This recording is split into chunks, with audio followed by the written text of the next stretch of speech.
हाय team, आज आपण DG1 ॲप्लिकेशनमध्ये price approve कसं घ्यायचं त्याबद्दल थोडी माहिती देतो मी तुम्हाला. DG1 ॲप्लिकेशनमध्ये गेलो तुम्ही. आता मी प्रोडक्ट्समध्ये गेलो.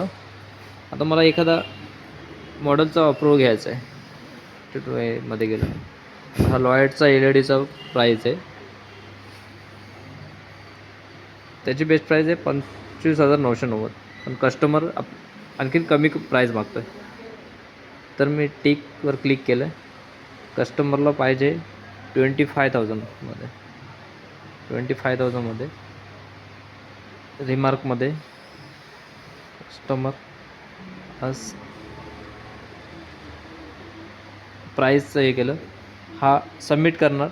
सबमिट केल्यानंतर PMGकडून अप्रूव्हल येण्यासाठी आपण अप्रूव्हल आलं नाही आलं ते कुठे चेक करायचं दाखवतो तुम्हाला.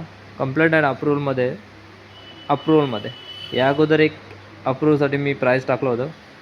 सेम जर PMGकडून जर अप्रूव्हल असेल यामध्ये टिक ग्रीन असेल ओके. जर तुमचं रिजेक्ट असेल तर रिजेक्ट दाखल त्यामध्ये रेडमध्ये येणार तुम्हाला, जे तुम्हाला इथे अप्रूव्हलच्या ऐवजी रिजेक्ट म्हणून शो होणार.